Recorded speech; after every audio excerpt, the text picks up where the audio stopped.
Good afternoon, ladies and gentlemen. Can everyone please take their seats?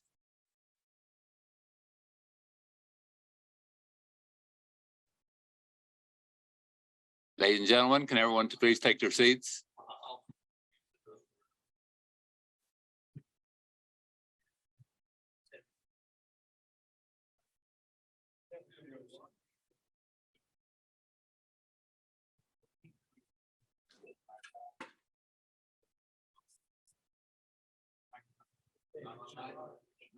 We can't hear you.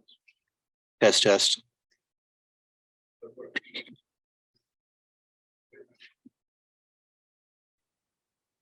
Okay, that's what you get from buying from the lowest bidder.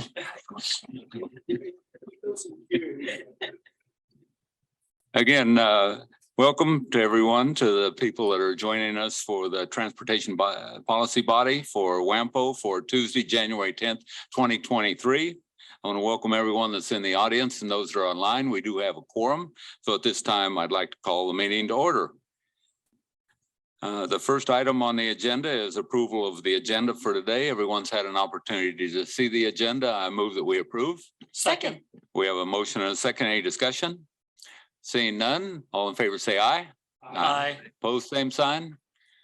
Motion passes unanimously. Thank you. Next item is approval of the minutes from December 13th. Everyone's had an opportunity to review the minutes. I move that we approve those. We have a motion and a second. Any discussion? Seeing none, all in favor say aye. Aye. Opposed, same sign. Motion passes unanimously.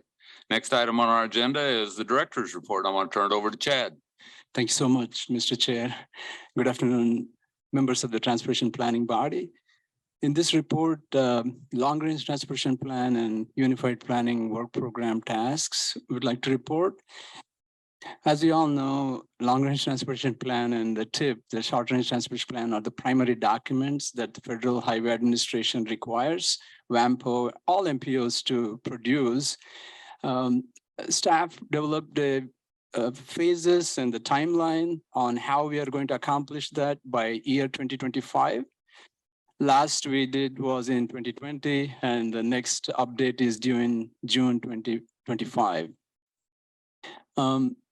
I'm also pleased to report to you that staff is well positioned to accomplish these tasks because we have our transportation planning manager, Ashley Briers, primarily hired to lead this long-range transportation planning document and various technical reports, while Nick Flanders is leading TIP development and amendments and all. Both are complex in each themselves, but still we would like to provide high-level report to this body as much as possible.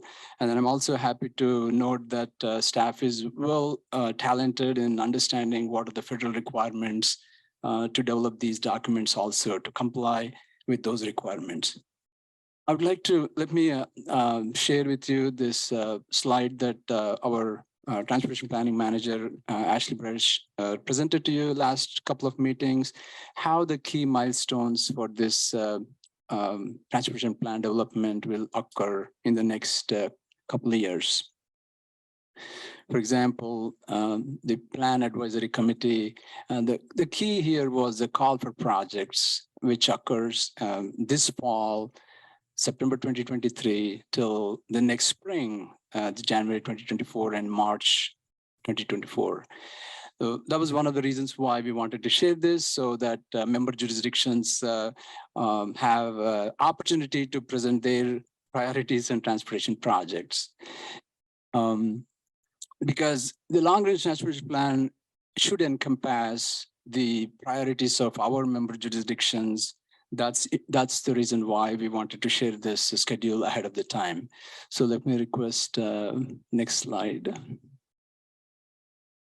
Here we have phases. What are all the phases that lead to May 2025? And staff would seek your approval at that time. But there's so much work that goes in. I would like to take an opportunity to dive into a little bit and share with you what all goes into this long-range transportation plan.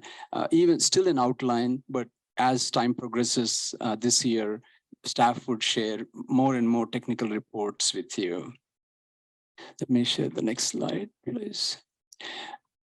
As an example, in the current, long-range transportation plan, there were several of the appendix and technical reports as presented on this slide.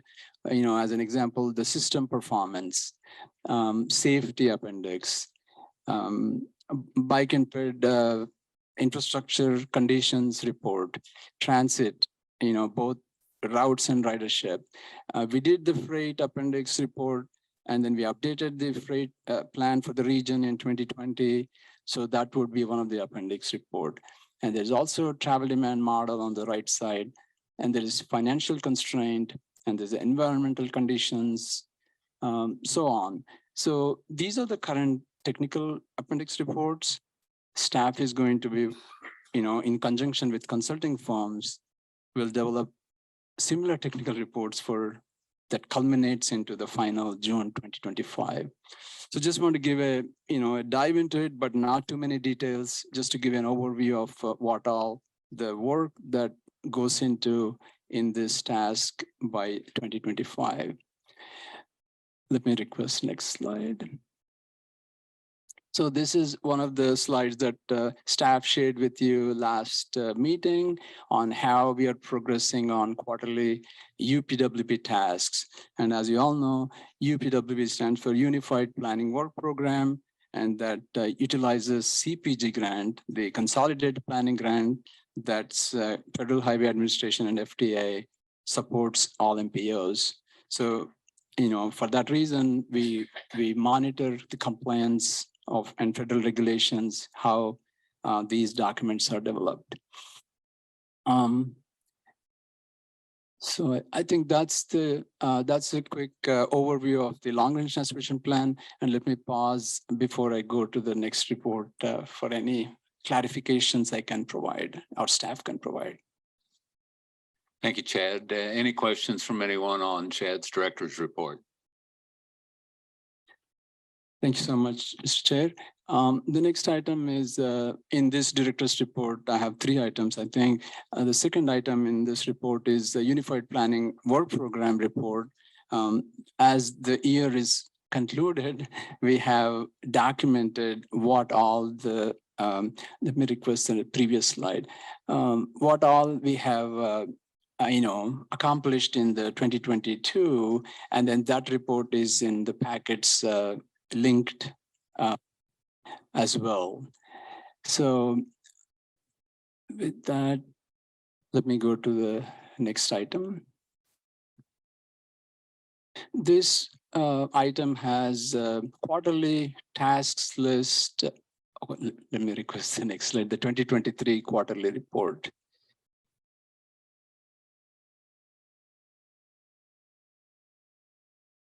Next slide. Thank you. The 2023 quarterly task report is a chart is developed. This is again, our vice chair has recommended us to report how we are progressing on our tasks on a quarterly basis. So we want to start this year, 2023, with some of these tasks that were listed in here. And then as time progresses, we want to report to you how we are progressing on each of these tasks. Let me take a moment to report to you on a couple of the studies that's going on.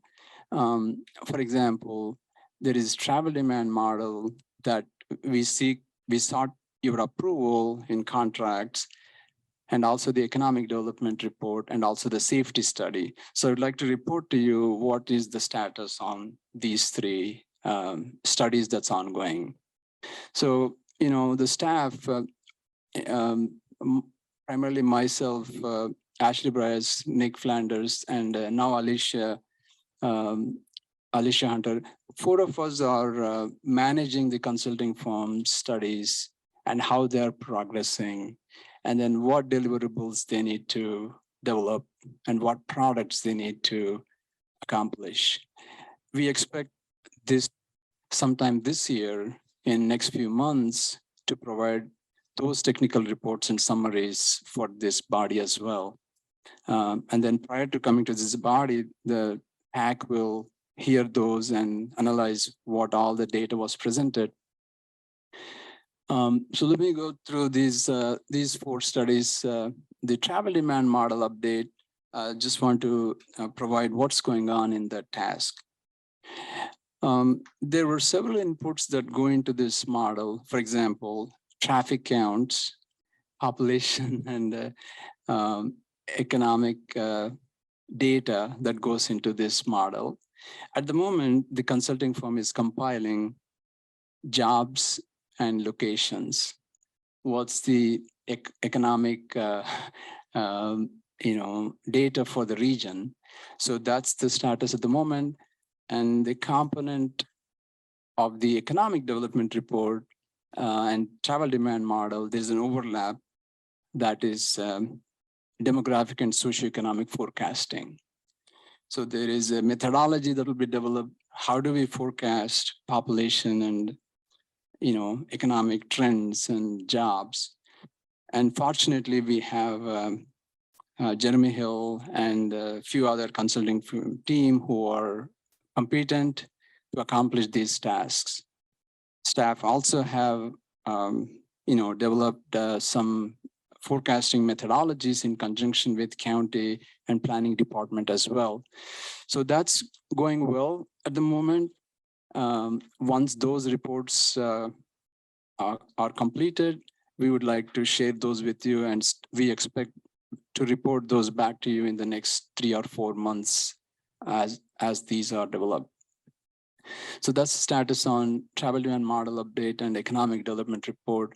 Before I go to safety study, I want to pause for a second if I can elaborate on anything. Thank you. And on the safety study, we have a meeting that is scheduled, the safety technical advisors meeting on January 2025 from 1 p.m. to 4 p.m. That's a very important meeting because the Transportation Safety Technical Advisors Group comprises of city staff, technical staff, as well as a consulting firm team and also WAMPO staff. So that's the status on that. And the consulting firm is looking at the data from Kansas Department of Transportation to analyze what are the causes of the crashes and so on. So that's what is going on those 3. And then as you can expect, they all form the technical analytics reports for this final transportation plan, long-range transportation plan. So there are other that all culminate into long-range transportation plan in the next couple of years. But each year we have allocated certain technical studies and reports. So staff would like to report to you, what all is involved in this development and how we are progressing as time progresses. So that's all I have on that report. And finally, I'd like to just give an overview on today's agenda. We have I think most of the action occurred last December.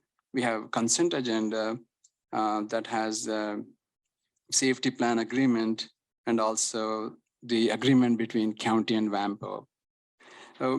We are so thankful to county and Wichita, city of Wichita, because they always had been upholding WAMPO and supporting this institution, and everybody else too. And also the safety agreement is, want to also thank Bob Layton for agreeing to contribute $60,000 towards the study, while the study itself costs close to $300,000. So this is a partnership that City of Wichita with the WAMPO staff accomplish the Vision Zero development for the region, and then also analyze the how do we reduce fatalities, how do we improve safety, that study. So we are thankful for this agreement and support from City of Wichita. And the second item on the consent agenda is the agreement between county and WAMPO. You have seen this before, but we want Kelly Randall, our attorney, has a small revision. For example, in the previous agreement, there was a payment that we planned to make in 2022. Now, with the revision is that the payments only start in 2023. So that's the only difference why it is coming back again. With that small revision, we are seeking your approval on these two items today. And then I'll pause here before one final report to you on this. One final report. So today's agenda has some updates. We have interns, like we had interns before, Emily and Eldon, but now Emily took the full-time job. And then Eldon Tuskinen, he's an intern right now, but he did such a good job with digitizing our sidewalks for entire city of Wichita, going through the Google Maps for each of the jurisdictions. So TAC was also pleased to see his presentation, and we are happy to see Eldon is making presentation today. And then there is a health report and then commuter flows report today. Just update reports for you today from the staff. With that, back to you, Mr. Chair. Thank you. Thank you. Are there any questions of Chad on anything that he had during the director's report? Seeing nothing, we'll move on to the next item, and that's our consent agenda. And Chad's already given you a briefing on that. In addition, we've discussed these at previous meetings. So I move that we approve both items on the consent agenda. Second. And we have a motion and a second. Any discussion? Seeing none, all in favor say aye. Aye. Opposed, same sign. Motion passes unanimously. Next item is public comments. Is anyone in the audience here or anyone online wish to speak during public comments?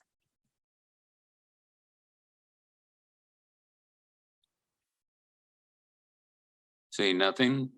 We don't have anything under action items today. We do have a couple of discussion and updates.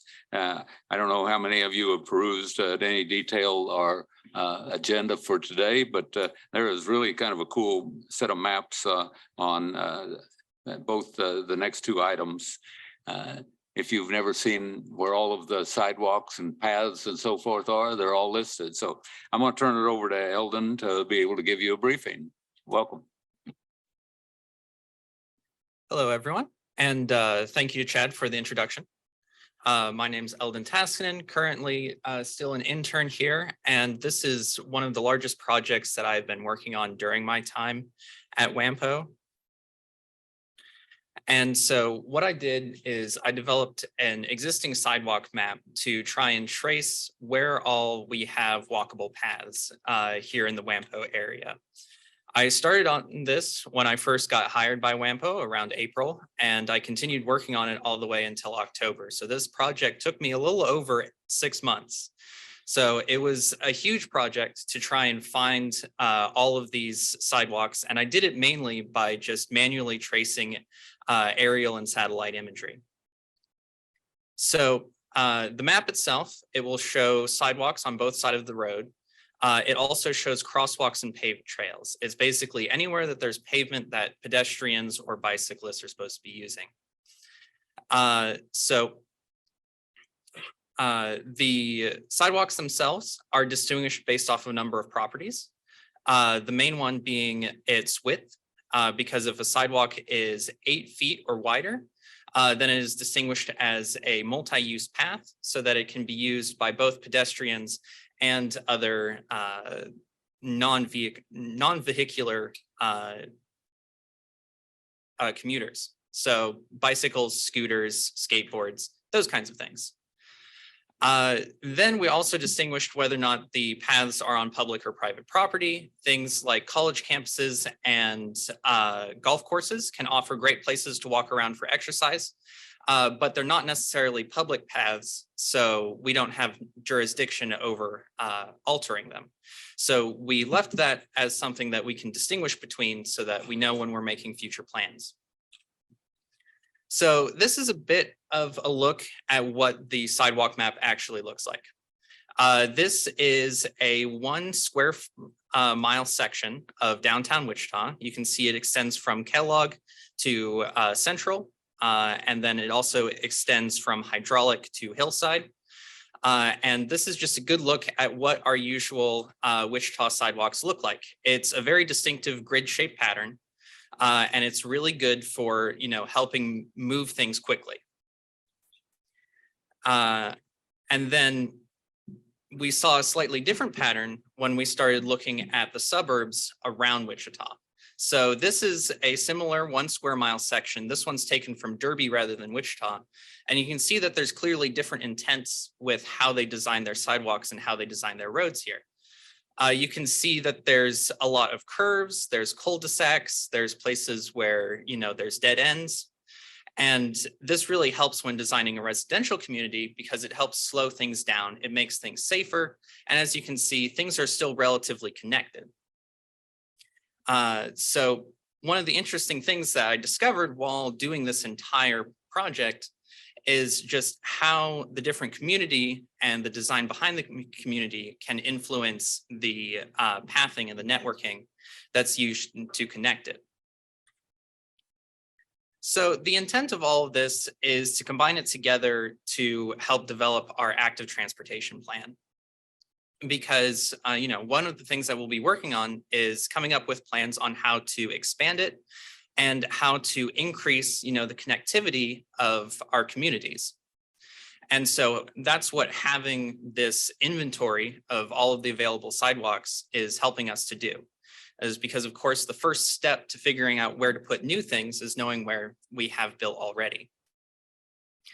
And so just in general, we also have this interactive map online where you can go in, you can look at your community, you can look at everywhere in the WAMPO region and see where the sidewalks and trails are. We're currently working on getting this up onto our website. It's not on there yet, but it will be hopefully soon. And also, if any of the communities would like to look at it and use the data that we've collected, or would like to provide us with some feedback on where we can put, sidewalks in the future, or where we might have missed a spot, you can also definitely help us out with that. All you have to do is contact me or one of the other WAMPO staff members, and we would be happy to help you out. So are there any questions regarding the sidewalk maps? Yeah, was the scope of your just strictly sidewalks and not necessarily bike paths that were not designated sidewalks? So it would include most bike paths that aren't designated as sidewalks. I was just looking for, pavement that isn't on the road. Anywhere that a pedestrian can use, I added to the sidewalk map. Generally, bike trails, they're going to be constructed the same way as sidewalks. They're just going to have extra width because, like I said, one of the big things that I did was distinguishing between shared use paths and just pedestrian-only sidewalks. Oh, yes. Sorry, Ashley just reminded me of a project I did earlier than this, which is a bikeway inventory. It's a very similarly designed map, except it's exclusively looking at bike paths. And it also includes some things that aren't on the sidewalk map, like places where there's bike lanes or there's marked shared lanes. Thank you. That helps a lot. Mm-hmm. Eldon, thank you for your work on this, near and dear to my heart from my work before I was unelected. I just had a question regarding how are we going to get this information out? I know Alan from Bike Walk Wichita's here, and I'm sure he's going to help us share this far and wide. But at Wichita City Council, we consistently hear from a few community members that we don't have enough sidewalks, we don't have enough walkable spaces. And this really shows that there are many safe and reliable forms of transportation, not just recreation for pedestrians and bicyclists. How do you plan to get the information out now that you've spent 6 months on this great project? Yeah, of course. Getting the information out is just as important as, collecting it and putting it together. And currently we're working on a lot of really great projects like this that are going to be going onto our website, which can be used by the public in the future. And of course, like I said, anyone who wants to get in contact with myself or one of the other WAMPO staff members, we'd be more than willing to send you the information. And that might be something you consider because not too many people are cruising around the WAMPO website, I'm guessing. I Yeah. do, but nobody else probably does. But I'm sure most of the we have a website. I'm sure most of the municipalities here, if you sent us something in a usable form, we could share on our social media sites or on our websites or whatever. So happy. I know Ashley and I are getting together soon. Happy to have more discussion, but I just don't want to see this good work not be utilized. Of Thank course. you. You want to say something? I'll just say, once Councilman we have Fry. it on the website, we can also put it in our newsletter and we can do some social media and share it. So then we can all get the word out. Thank you. Councilman Fry. Thank you, Chair. Just to thank you, Eldon, for the work on this. I know you mentioned that if you wanted to give sidewalks that maybe not on this map, give that information to you. Yeah. But you mentioned golf courses were not on this because of the use of being a golf course. Clap was a golf course, but it has paved paths that we use for a lot of walking. Is that included in this one at this Oh, point? I apologize. I must have misspoke. The golf courses actually are included on the map. They're just designated as private paths so that, when we're working on like the MTP or, our active transportation plan, we know the paths that we can't construct on because they're private property. So So, that Clap is no longer a golf course, so that one might need okay, to yeah, change. so we could check that one and make sure that it gets updated to where it's public property. Troy. Are there measurements for all of the paths by any chance? So some of them have, like, are you talking about how I designate the width? No, I was really Or- just curious how many, miles of walking. Oh, paths there just are already. overall mileage? We do. Marcella, do you have? Go ahead. Marcella created a model for us, and so we can pull that, and we could actually pull it for each jurisdiction also, if you all would be interested. Okay, That is perfect. we can bring that to the next meeting then. Well, very good. We appreciate it. First of all, WAMPO has been involved in a lot of sidewalks and so forth in the past. The cities are involved in it. If you look at the aviation pathway, if you look at the bridge we put down in Hayesville, we have on our WAMPO agenda for future funding, a pathway going out on Maple Street here in the future. So we're involved in this every day. And so we appreciate you keeping us up to speed on what's going on that, because it does kind of fit in what we're going to talk about next, and that's wellness. Of course. Thank you. Okay, I don't see any questions on that, so we're going to turn it over to Ashley and Marcella, and we are going to talk about some health. We are. Thank you, Alden. So yes, so next we're going to talk about the health disparity maps, which, there we go. And I'm going to speak about this slide, and then Marcella's going to talk about the maps that she actually made. So these maps use data from the CDC, and they show the crude prevalence of conditions that could benefit from biking and walking. And crude prevalence means the portion of a population with a particular condition or disease measured over a specific period of time. I'd never heard that phrase before this work. So we made sure to include that on the maps, so you can have that. We will use this going forward in our active transportation planning work when we think about where we could prioritize putting bikeways or walking paths or sidewalks. And we also plan to look at it as part of our safety plan work because there is the connection between safety and health as well. So now Marcella will talk about the maps she made.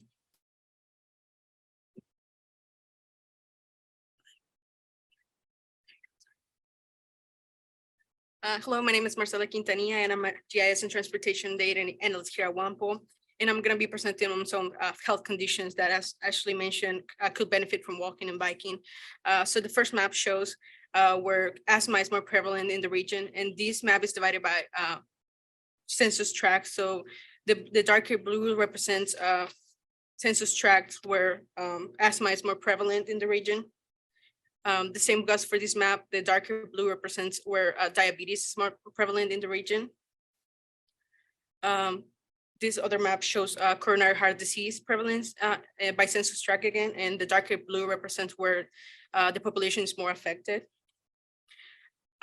This map shows the high blood pressure prevalence in Wampo region, and again, the darker blue represents where the population is more affected. These other map shows high cholesterol and where populations are being affected more than 35% of the population in that census tract could have high cholesterol. And these other map shows obesity and where it's more than 50% of the population of that census tract could have obesity. And this last condition is stroke prevalence. And again, the darker blue represents where the population is more affected. So this last map represents all of the 7 health conditions on where the condition is more prevalent. I'm gonna pull up an interactive map in case anyone has any other questions. And this is just a zoom in version of the dark blue represents 6 out of the 7 conditions are met on that census tract. Green represents 2 health conditions, and the teal represents 4 out of the 7 health conditions. And 1 second. And this is an interactive map that in case anyone has a question about where most affected areas are, that will be the dark blue. And these are 2 of the census tract that meets 6 out of the 7 health conditions that we talked about. 1 second. That will represent all but high cholesterol, and this one represents all but high cholesterol as well. So in case anyone has any other questions.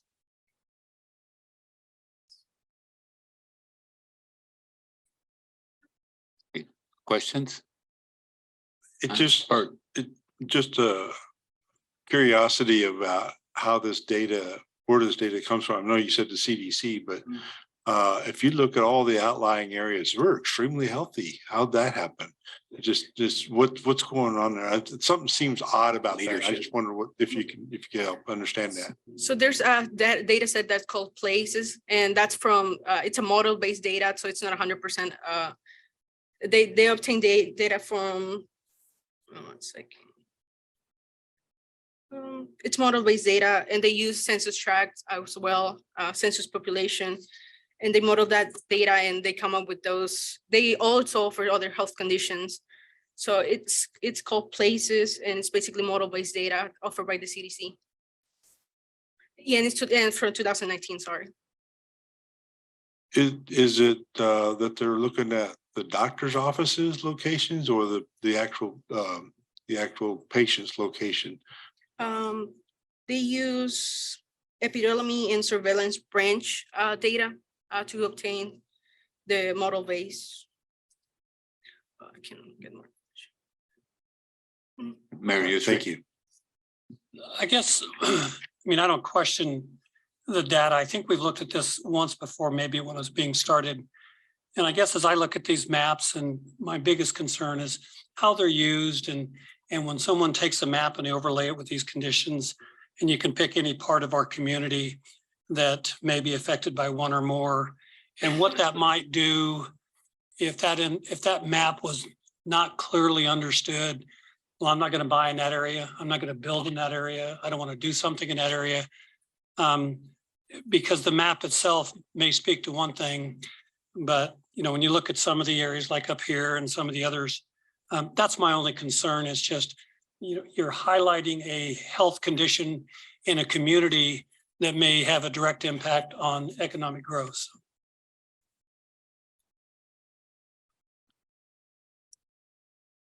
I understand your concern. One of the questions I have before I go to Jack is our health department in Sedgwick County puts together a health analysis every 5 years and they update it periodically. Have you worked at all with our health department in Sedgwick County and provided this kind of information to them to see how that they can use it for their health assessment? If I can build upon that, Chair, it's the Community Health Improvement Plan, and they're actually in the process of gathering input and community feedback and data sources right now. So it's really timely. So again, Ashley, if you let me know, I can help get you in contact with Adrian, who's at the health department. Yeah, Adrian Byrne is head of our health department. We probably ought to run this by her a little bit for the health assessment. Jack, did you have a question? Okay, Pete. Yeah, thank you, Chairman. Following up from Bert's comments is, I mean, it's kind of interesting maps, but is this a MPO requirement that we do this? Or is this kind of F for our information? Not an MPO requirement, Commissioner. It is only a informal compilation of data to assist actual transportation goals, you know, that type of thing. And not, thank you for the question. Okay, well, maybe just in the minutes, it's just noted it's for our information, just to be shared as information only and not super certified or whatever. I do see the reference to CDC, but I am concerned a little bit that it becomes gospel-like. So thank you. Thank you, Mayor. I was just wondering about the prevalence of nursing homes and independent living type facilities. Would that skew any of this information, or does it even have an impact upon the information that you've provided? I was reading that they do look into considerations, the health, they get the data from health clinics and stuff. So it might affect a little bit of data as well. And we can look into that and send out more information. If I could maybe jump in, my assumption is going to be that this data comes from the BRFSS, which is the Behavioral Fact Risk Surveillance Survey, and it's a self-report survey. So, and they do it, it's, you know, statistically valid. It's done all across the nation, but if it is the BRFSS, then they wouldn't like take into account nursing homes. It's people who are contacted and asked which health conditions they have. That's my assumption. You might want to check just to make sure. Yeah, the BRFS, yeah, correct. So that is the data source that this is. Right, and it's model based, so they do take into consideration many other facts as well. Okay. Any other questions? Anybody online have a question? I don't see any other questions. Thank you very much. And we may need to go back to this a little bit after we talk with our health department and see how we can use this too. Yes. Thank you. Emily, is this shared online? The PowerPoint? Yeah. Okay. Next item on the agenda, we're going to go back to Chad with commuter flow report. And we do have a nice chart in the agenda too, if you haven't seen it. Thank you, Mr. Chair. The commuter flows report, staff worked on this commuter flows in 2021 and then presented to both TAC and TPB members. This was interesting because this was also illustrating how the communities are connected. When the regional connections presentations were made by individual jurisdictions, we have seen how the commuters from one city going to jobs for another city was happening. So we requested Alicia to update that periodically every year as the data becomes available and gets updated. So that's what Alicia Hunter is going to present today. And Eldon is going to present how we don't have to go through this entire report pages, how he made it user-friendly on the website by some of the cool, logos, pictures and all. So you can click a city name and then you can get the report instead of going through the report. So both of them are here to report to you. Thank you, Alicia, Eldon.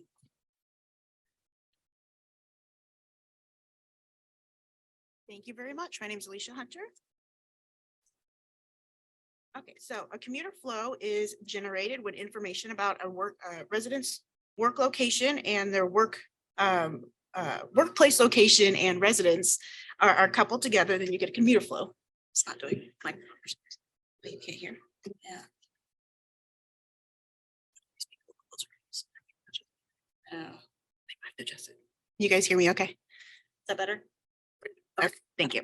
Okay, so this creates an origin and destination flow format that helps inform our readers and us understand the interconnectedness between our communities. And so WAMPO's last commuter flow was updated June 2021 with 2018 data. And this one was updated in September of 2022 with the most current available data of 2019. And the data source used for this was from the US Census Bureau on the map tool. And this source uses information from W-2 tax information. So there may be some inaccuracies to it. However, as a whole, the data does do a good job of representing the region's worker flows and commuting patterns. So commuter flows are categorized by three categories, three types of commute trips, which are internal, inflow, and outflow. Internal trips are workers who live and work in the same city.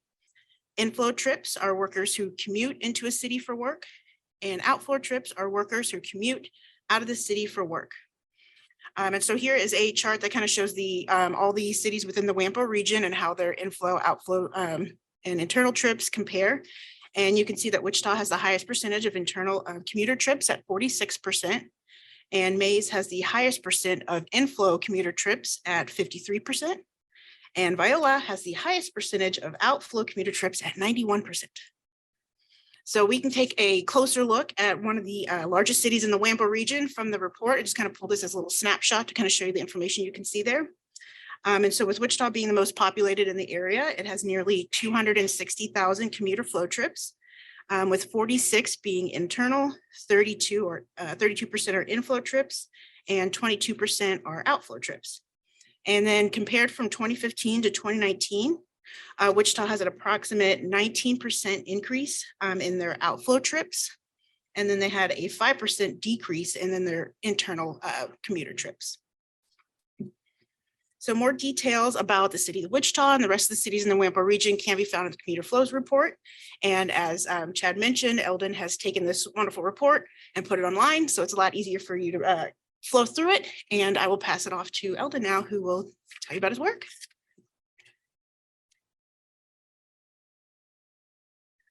Okay, so once again, this is another one of the things that we're working on adding to our website to make it just a kind of a one-stop shop for all of the transportation data for our region.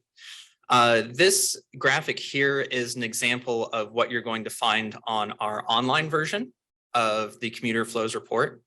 This is a pie chart with visible connections between each of the communities based off of their inflow and outflow. For example, obviously Wichita is the largest in the region, with the two next largest communities being Derby and Andover. And you can see by looking at Derby and Andover, you can see how much of their population, how much of their working population flows between that community and Wichita, as well as the other communities that are in our region. And so in the interactive online report, you can actually, you can use your mouse to hover over each of these elements, and they'll give you numbers and statistics as to just how many people go in and out of a community in order to commute. And also there's a number of other additional elements on our online reports.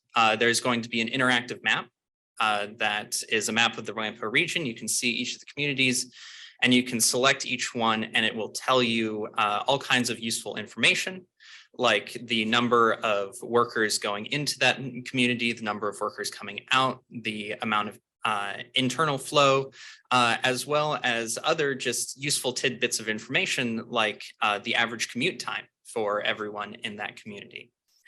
And those are also going to be included in a tabulated data sheet down below the interactive map. So if you don't want to, mess with the map at all, you can just see all of the data just on one tabulated data sheet. But the most unique part about the online report is the fact that the report is separated out into each of the individual communities have their own report. So what that allows you to do is when you go and look at it like on our website, instead of having to flip through 100+ page report to get to, your community and the community that you're looking for, you can instead just find the name of the community that you're looking for, click on it, and you'll get all of the information that is specific to that community. Currently, it's available on ArcGIS Online. Since this PowerPoint is going to get sent out to you guys, you can actually use the link that we have here. And it will send you over to our online report. As you can see, it has everything as well as a working description of each of the elements. Here's that pie chart, and as you can see, you can hover over it. You can see, for example, every day over 5,000 people go from Derby to Wichita. Furthermore, you can see that we have our interactive map here. You can click on it, select elements, and you have more information down here. And this is where you get each of the individual communities ordered by population. And if you click on one, it'll give you all of the information that you need to see for that community.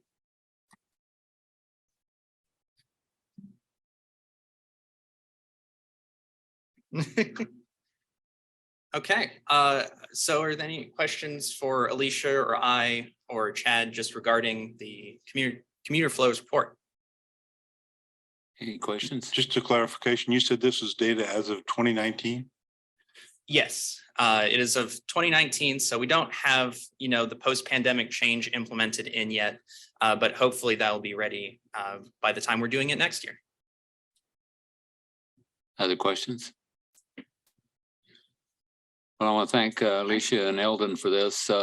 One thing we may want to do is workforce is the biggest issue that we have right now across the board that I've seen in Sedgwick County. And so I don't know if we need to make sure that people like GWP, the Chamber of Commerce, Workforce Alliance, all the different folks, WSU Tech that are involved in trying to get our workforce so that they know where to go to where people are moving from and to. It might give them a little bit of insight of where to advertise and where to go try and help find workers. Just a thought. But I know workforce is a big, big issue here in this entire community. Okay, well, thanks for putting that together. I appreciate it. I did go to the website and play with it, so it is kind of cool. Okay, I don't see any other questions on that at this point in time. The next item, last month we had maize lined up. This month we had maize lined up. It looks like next month is going to be our golden day so that we can have maize come in and brief us. So it looks like it's put off for a month. With that, we'll go into the updates. The executive committee. I ask all the members of the executive committee to draft an evaluation of Chad. I did get back a number of those evaluations. Councilwoman Tuttle and I went in yesterday morning and we did brief him. And we're going to have an executive session later on to discuss that more in detail. But that's the main work that the executive committee has done since our last meeting. We'll go on to active transportation, and Alan is in the room. You got anything for us today? I don't have anything to add besides the date of the next meeting right now. Very good. Thanks, Alan. Next is the Safety and Health Committee. Is Jack Brown available?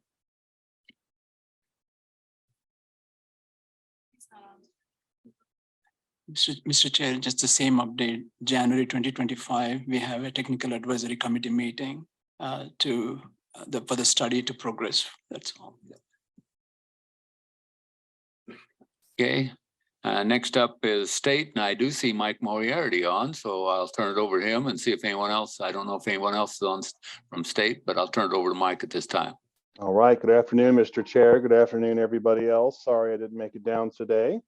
Did want to quickly note with the departure of Secretary Lorenz and Deputy Secretary Maury, we have named an interim secretary and deputy secretary. So Calvin Reed will be serving as the interim Secretary of Transportation, and Greg Schieber will be serving as the interim Deputy Secretary of Transportation, as well as our state transportation engineer. So very happy to have those two at those posts. Did also want to briefly note we are starting to plan for this year's round of local consults. For those of you who are not familiar with local consults, every couple of years or so, KDOT goes out. We conduct kind of a round of statewide meetings, talk to our partners directly, and learn about their transportation needs. Very exciting time of the year for us. I certainly enjoy going out and being a part of those conversations. So that's coming up later this year. We haven't set any dates or locations yet, but we are looking at the month of September. So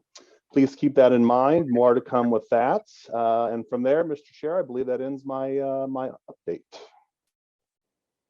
Thank you much. I appreciate it, the briefing. Is anyone else from the state on that I need to talk with? Because I did see, yes, go ahead. Yeah, good afternoon. My name is Nick Squires. I'm the District 5 engineer. I replaced Brent Tearstrip. He moved on to Salina to District 2. I just want to take a minute to introduce myself. I did bring Mike Longshaw with me. He's our new Metro engineer for KDOT. He replaced Don Snyder. He's been on with us since about the 1st of December, but he has a previous experience with KDOT. So nice to meet you all. Well, thank you very much. It's great to meet you. So they're replacing Tom. Is that what I understood? Brent is. Okay, good. Any questions, Chad? Any questions on any of the changes at the state level? Well, thank you and welcome. So did Nick, did you have any updates for us for what's happening in this area? Okay, thank you. Next, Federal Highway Administration. I saw that Cecily was on and Rick is both on. So either one of you have any updates from federal side? Yes, good afternoon, Mr. Chair, and Happy New Year all. I do have a couple of updates. First off, we've had, in addition to what Mr. Moriarty was talking about on the Kansas DOT side at Federal Highway Administration, we do have some leadership changes and additions. On January 5th, our new administrator was sworn in, Mr. Shailen Bhatt. Shailen brings a wealth of experience. He worked for Federal Highway Administration during the Obama administration, but he was director of Delaware DOT and more recently Colorado DOT for a number of years, where he implemented a lot of solutions related to TSMO, if you're familiar with that, which is really focused in on making our system more efficient along with building capacity. He just left being director of ITS America, so he had a very strong ITS background. So we're very excited about having Shailen. He has started working for us. I do know that he wants to get out and about, and if we get him to Kansas, it'd be great to have him say hello to you all. We can see if that happens. We continue to share with you all the grant opportunities with Bill. We're anticipating this is going to be quite an active year with a lot of opportunities coming up. So definitely encourage you all to continue continue your interest, and hopefully we'll get some great awards. These are very competitive, but there's a lot of great opportunities. I did want to make mention that we are starting to talk with FTA and WAMPO as well. Later this year, we do need to conduct our certification review for WAMPO. So I think we're probably looking at the May-June timeframe, so we're a couple months out. But just to let you all know that we're starting those discussions, and that will be an effort that definitely would be coming to Wichita. And I know, Chad, you may already had a few discussions on this with Ava and Cecily, but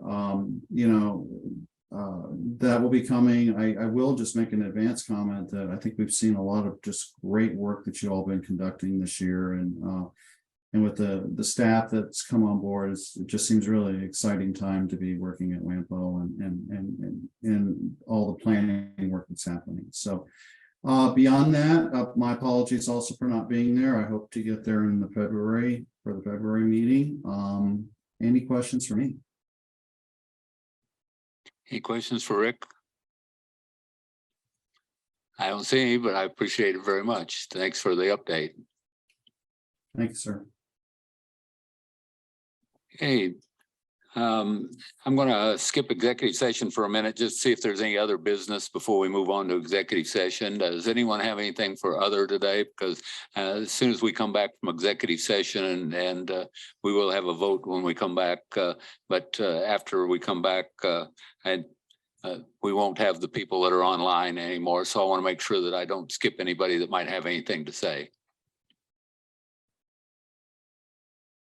And Kelly, I hope that you're feeling better. I'm glad that you got to join us online, but I know that you're feeling a little under the weather, so we wish you the best.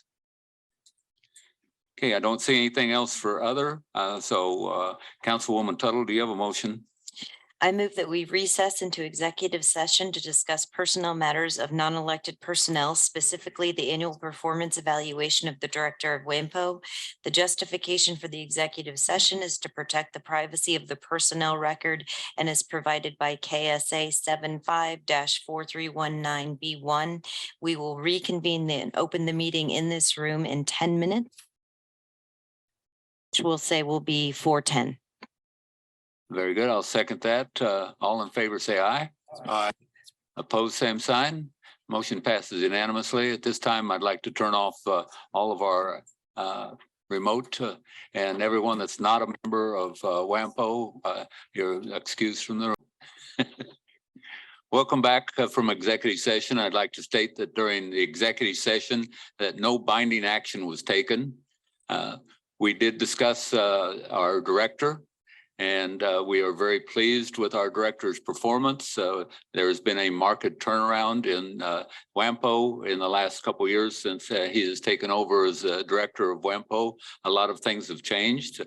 We're had a $500,000 debt to the city of Wichita. We're out of that debt at this point in time. We have a whole new crop of great young leaders that Chad is going to mentor to bring along. And we were very happy with his leadership. We want him to continue on at this point in time. The one thing that we haven't done, the executive committee authorized Chad to give pay raises to his staff, but he can do that, but only we can give the pay raise to Chad. So at this point in time, I move that we provide starting 1 January of 2023, an 8% pay raise. Second. We have a motion and a second. Any discussion? Seeing none, all in favor, say aye. Aye. Opposed, same sign. Motion passes unanimously. Congratulations, Chad. Thank you. Thank you so much. Thank you so much. Thank you so much. Thank you so much. I really appreciate your support. And without your support, we wouldn't have been here. So many of you I talked individually, particularly Troy was there all along, developing strategic vision and how we be stronger in financially and how we make change in our Wichita area. For example, there are new students coming from Wichita State University, and how do we provide opportunities for them? How do we mentor? How do we make the workforce? All the concerns that we have, the leadership in Wichita, we keep an eye on. We make sure there is productivity, meaningful contributions, and staff is so passionate to see how best we can serve the TPB members. Everyone is that way, and I'm so pleased with that. And then you guys go above and beyond your jurisdictions as well. Hopefully that's rewarding to you when you serve higher and greater goals, But with that, I'm so thankful to you, and I can't say in words.